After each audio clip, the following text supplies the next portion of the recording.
recommend engaging a professional to produce your floor because they will ensure it is square and dimensioned to accommodate your decision regarding the thickness of the shear wall material, foam sheets, wire, wrap, and stucco, or perhaps brick or stone veneer. The distance from the edge of the floor to the chalk line is determined by the thickness and the weight of these layers.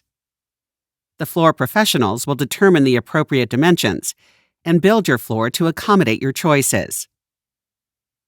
The panel layout plan of your FrameUpNow project is dimensioned to be perfectly aligned to the edge of the floor. And here we assume that the shear wall and additional wall buildup material extend past the edge of the floor. The following instructions for laying out the snaplines for your FrameUpNow wall panels apply to all types of floors, concrete slab or subfloor, and all levels, ground, first, or subsequent levels. Before you install the wall panels, you need to make sure that the layout for your walls is square on the floor. You can't rely on your floor because occasionally floors are a bit out of square. First, a few notes about the tools and technique for snapping lines. Prepare the chalk reel box, chalk powder, 100-foot measuring tape, chalk stick, and a Sharpie. To snap a perfectly straight chalk line, you need to pull it tight. Think of this like a string on an archery bow. Not so tight that it breaks, but tight enough that it will give a good snap. Once pulled tight, hold the string against the surface at your mark. Pull the string away from the floor and let it go to snap a chalk line on the floor. To snap long chalk lines accurately when chalking your floor, follow these steps. Attach the chalk line at the starting point of the line. Drive a temporary nail at this point and wind the string around the nail. Now pull the string loaded with chalk out of the chalk reel and go to the mark on the opposite end of the floor. Secure the chalk line at the end point of the line or have a helper to hold the line in place and tight while you snap the chalk line. Holding the midpoint down, snap one side, then the other side. This will give you a more accurate snap. If the following instructions seem confusing to you, you can call your floor contractor to help you accurately snap the lines. Snapping lines on the largest rectangle on your floor provides a square reference for the remaining areas lying inside or outside the large rectangle. Here, we demonstrate a combination of two standard methods for snapping a series of square layout lines for your walls: the 3-4-5 method and the diagonals method.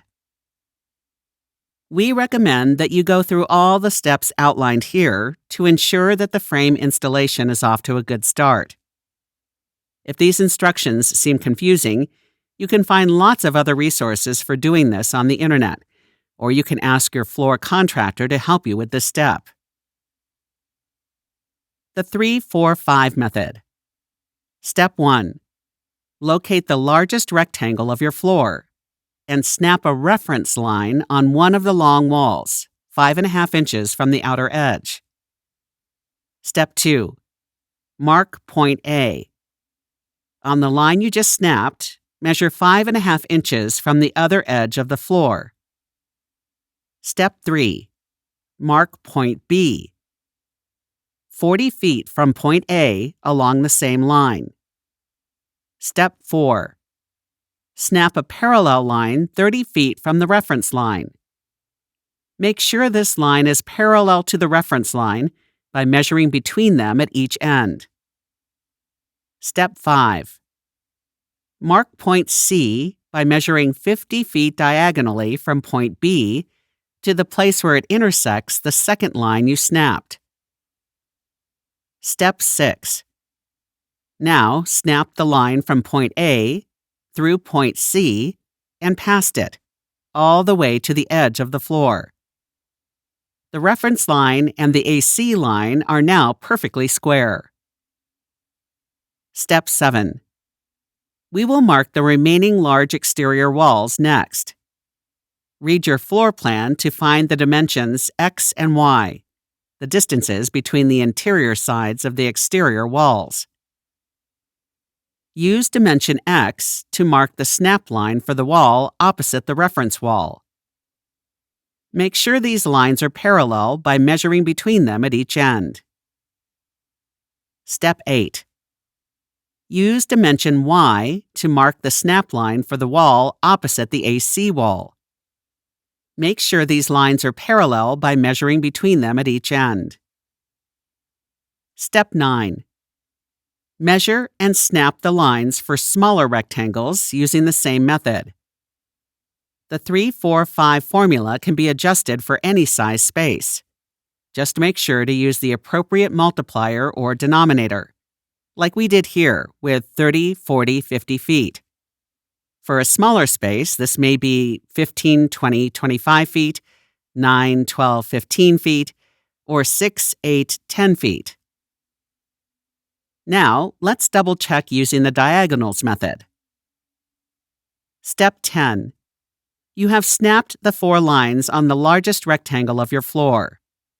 These are the interior sides of your exterior walls, and therefore you have the 4 interior corners of your home marked. Now measure the diagonals between these corners. Start with point A and go to the opposite corner, then measure the other diagonal. If these 2 diagonal dimensions match, you have confirmed that your layout is square. Follow the same instructions for the second level. Snapping lines for the interior walls is optional but not necessary because the exterior walls are now square, and the panels are dimensioned and labeled precisely.